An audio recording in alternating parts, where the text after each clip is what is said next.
Hello everyone, welcome to session 1 called All Wrapped Up of GoGo Getaway March 2022. This is your first class of the weekend, so I hope you really enjoy it. Obviously we are going to focus on making this fabulous little rainbow. So you can see that I've cut my lengths of rope to the required or the set lengths that are detailed in the instructions, and I've put it into a rainbow shape, and now I'm just placing the ruler across the bottom of the rainbow, and I'm marking with a little marker pen a line going across all of those, and that is just so that when it comes to doing the wrapping, I know where to start and stop. And in theory, all of the lengths should be the same. So I'm starting literally off by beginning my wrapping. Now, I just literally just dive straight in there. There is nothing fancy to do here. I have just placed my thread onto the rope and I've started wrapping round, and I've caught the ends underneath the wraps that I do. So I've taken a double length of thread of the blue and I'm wrapping it round together with the keeping the threads really smooth and flat next to each other, so they're not overlapping or crisscrossing in any way. I'm wrapping them really, really smoothly. And you can see I'm just going round and round and round and round and round and round. There's nothing complicated to this technique whatsoever. The only slight thing you might have difficulty with is starting at the beginning, because when you start wrapping and the end of your thread is not attached to anything, it can slip. But as soon as you wrap around a couple of times, it catches underneath the next wrapping, and therefore you just keep going, and you don't need to do any knots or anything. Now I've run out of thread, so I am going to have to fasten on again. So I've cut some more thread and I've doubled it up again, and again I'm just doing exactly the same thing, placing my thread onto the rope that I'm going to continue to wrap around, and then I just start wrapping again with the thread and catch the tail ends underneath the pieces that are the rope that is wrapped. And I keep going all the way until I get to the little dot that I made at the end, and then I just loop it under the last wrap that I did, and then I'm going to do that twice, and then what I'm going to do is, so it's almost like tying a knot, almost, but it's not as good as a knot. So what I'm going to do now is thread those ends onto a needle. I'm going to poke that up through the rainbow, and I actually could not get my needle to come out, so I had to go in again, and not go quite so in the middle of the rope, so I stuck to one edge a little bit, and then I just pulled it out of the side of the rainbow and cut that off nice and flush. So that is the first one done. For the second one, I have used exactly the same technique, but I took two pieces of thread, the green and the blue, and I have wrapped them together. Now the third one I've wrapped fully in green, and then I've got nearly to the end, and then I've added a piece of blue in place, and I've just done that by adding it to the rope, and I'm going to continue to wrap around, and therefore I'm basically I'm catching the blue piece underneath the green wrapping. Then I'm going to finish off my green, which I've just done, and fasten off. There you go. And then I'm left with this really long tail of the blue. It's like really, really long because it's a full length of thread. And the reason, well, not quite full, but I'm going to then wrap back around the green, leaving the gap really wide between the wraps, get to the end. I had to undo it for some reason. Get to the end, and then double back round, and go back the other way, forming little crisscross patterns all the way along. So super duper easy to create this lovely little pattern there. If you didn't want to fasten on the way that I did, you could just tie a knot at one end and do it that way. But it was just good because then I have no knots and no tails poking out anywhere. So really, really easy to do it like that. So that's the third one. Now the fourth one, I'm going to do a mixture of the green and the pink thread, and again I just cut two lengths of the green and the pink, and I have started off them both together and then have wrapped side by side all the way around, so I get this perfect spiral. So if anyone was struggling with this technique, you could stop here. After you've done 3 rows, you could stop and you could not bother doing the last 2 if you were struggling with it.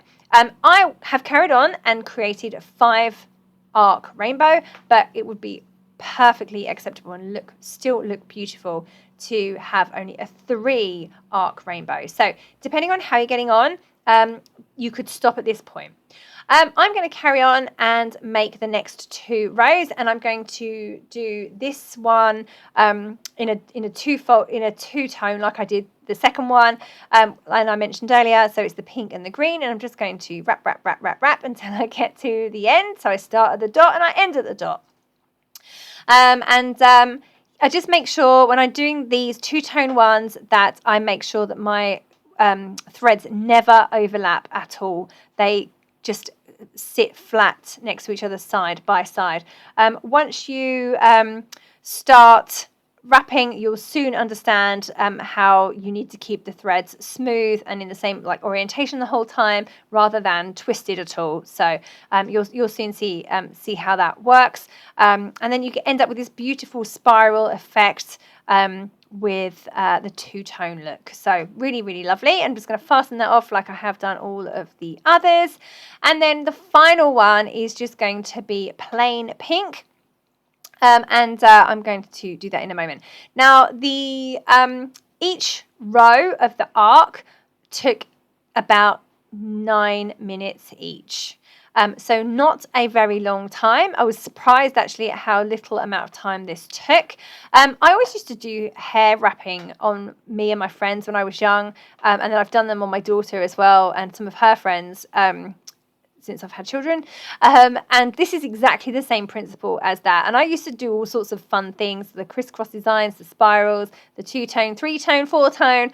I used to do special knots as well, so you'll be pleased that I haven't made you do too many different techniques. Okay, so here is my rainbow all finished basically. Now I am going to hot glue my rainbow together. I've placed it onto a piece of scrap paper so that in case I get my hot glue everywhere that I don't stick it to my background because I have a glittery background that I work off of. So I'm trying to avoid damaging that with my hot glue. And I'm working on the back of the rainbow. Effectively, your rainbow should look the same on the front and the back. So I'm working on one side and I'm just adding the hot glue around the edge of each arc and then sticking them together. And then I figured that my pink one actually didn't stick very well, so I had to re-stick that one again. But on the whole, it's worked really, really well, and they stuck together perfectly. Now, there's some other alternatives if you didn't want to use the hot glue. I know they can be a bit burny sometimes. You could sew these together really, really easily with a needle and thread, and you could sew them together on the back, and you would not see that on the front, and it would be secure enough to hold.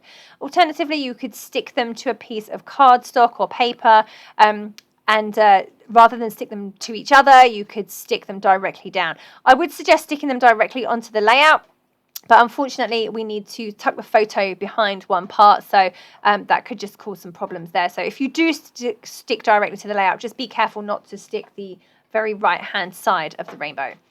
Now the pom-pom trim there that I've just added, you saw I added that with the hot glue gun too. This frays, and it can fray quite badly, so I'm just adding a little bit of wet glue, liquid glue, PVA, to the very ends of the pom-pom trim there, so that it doesn't fray later on. So I'm just fanning out my my leftover pieces of rope, the ends there, because they were still twisted together as rope. So I've just untied them, and then I've trimmed the ends so that it looks very pretty. Oh, doesn't it look lovely? So literally just trimming those ends so they're all kind of even, and they look nice. Right, so there is my rainbow. I'm going to add 5 pom-poms from the white pom-pom trim that you'll find in your embellishment bag, and I'm just going to add those with the hot glue gun. Again, you could sew these in place if you wanted to, or you could use something like glossy accents, or even PVA glue would do it. I'm just using hot glue because I love it and it's right next to me, and it's super quick to dry. So we will be providing some hot glue guns for you guys to use, but just in case they were all in use and you wanted to get on with something, then please go ahead and try some other methods. So that is the rainbow complete. And you'll be pleased to know that that is the most time-consuming part of the layout. And then we have to do some fussy cutting. Now, I did quite a lot of fussy cutting because when I was doing this, I didn't actually know what my design was going to look like. But of course, you can copy what I have done. So you can be sure to fussy cut only the bits that you need rather than doing lots of excess pieces like I did. I'm going to fussy cut out the trees, the golden trees, the mushrooms, 2 deers, and some other little floral or leaf sprays, like clusters of 2 or 3 leaves with a berry, or clusters of 2 leaves with some flowers, that kind of thing. I also like the golden trees as well. Did I mention those earlier? They're really lovely too, and just add an extra bit of colour to the layout. I really love all of these little icons on this sheet of Vicky Boutin Fernwood paper. It's really pretty. It's called Into the Woods, which I thought was a lovely name for a paper. So basically you can do as much or as little fussy cutting as you like. I haven't done loads. It looks like I've done a lot, but actually really I didn't actually cut that many pieces. So and you could probably do less than I've done as well, or you could do more if you wanted to do more. Okay, I'm going to speed up now, or actually I'm going to skip forward until all the fussy cutting is complete, because just watching someone fussy cut can be a little dull. I should say that we need a few flowers from the reverse of that sheet as well.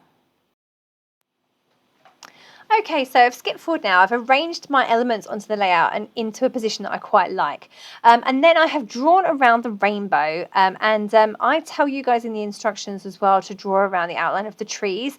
And that's just so that you make sure that they're kind of, you get your ink in the right place. I started with the evergreen bough and have put some green on there. I wanted to basically create a rainbow behind, a glow behind my rainbow. So I started with the green, and then I added some of the blue as well. I have 2 different ink applicator tools, but it might be a good idea to mix them, to be honest. So I just wanted the glow to show behind the rainbow and then behind the trees as well, which is why I suggest you probably draw around the trees too. And then I've done a little bit at the bottom too, and I've gone with the green and then the blue on all of these sections to create like almost a turquoisey or version of these.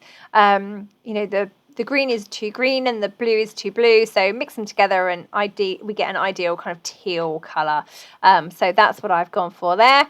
And I've pulled out some ephemera from the Simple Stories Simple Vintage Cottage Garden ephemera pack, or bits and pieces pack, I think it's called. I've just taken that big floral and popped that behind the photo. And then I just need to get all of the other elements arranged and stuck in place. I absolutely adore the little toadstool manufacturing strip that came on this paper. So keep hold of that and stick that towards the bottom of the layout as well. And then we're going to create a big cluster around the rainbow and the photo, and then a little bit down the bottom as well.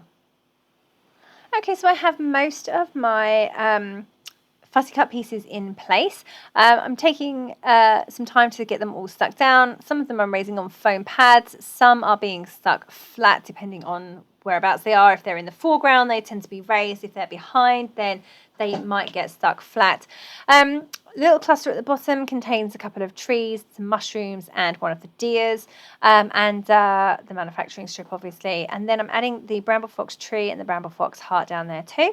And then on the left of the rainbow, we have a flower, a mushroom, or it's a toadstool, I believe, a little berry with leaves, and another bramble fox heart. And then over on the right hand side, obviously that's the biggest cluster. We have trees in the background, and then we have that big floral from the Simple Vintage Cottage Fields pack. And then this little sign there, little circle even. We have another deer and another toadstool, sticking some more hearts in place as well, and a tree at the top there, bramble fox tree. And then I'm going to add that butterfly too. That's also from the Simple Vintage Cottage Fields bits and pieces pack. It might be the floral bits, I think it's called. Yeah, it's all kind of coming on together. I'm quite liking how it's looking. And I'm just going to add those final bits in place. And then, put the final details on, really. So I really have got some of this leaf trim from the embellishment bag. It's a green leaf trim, and I'm going to trim off the leaves. Now, when I first start doing this, you will see that I try to keep the tails of the leaves quite long, but I end up having to cut them off when I tuck them in, so that they're more like individual leaves as opposed to having longer pieces on there. I just thought it would be helpful to have them longer because there's more to stick, but actually they just got in the way and it was a bit more difficult to do. So I'm just going to trim out the leaves completely and add those. Right now I'm considering whether I should put them going around the edge of the rainbow, but no, that just looks weird. So I just cluster them together in groups of 2 under the rainbow there on the side, and then by the photo, and I think I add one down the bottom as well. So that just gives a little bit of extra different texture to the layout as well. Of course, anything like that, fabric and the ropes as well, makes it all quite tactile, doesn't it? You just really want to touch it, and I love my layouts that have that pull. So at this point, I'm adding some splatters. So for the Distress Oxides, I tend to put them onto a craft sheet, add some water, and then pick it up with my paintbrush and add the splatters. I've done that with the light green, and I'm going to mix it with a little bit of the blue too, to make those splatters in a slightly lighter shade than the dark blue. Even though I have dark blue in this layout, that would look fine too. But yeah, so that is this layout complete. I hope you have enjoyed this class.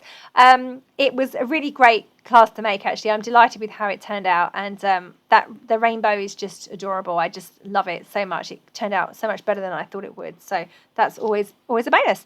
So yeah, I hope you have enjoyed this class. That was session 1, all wrapped up with Niki at GoGo Getaway March 2022.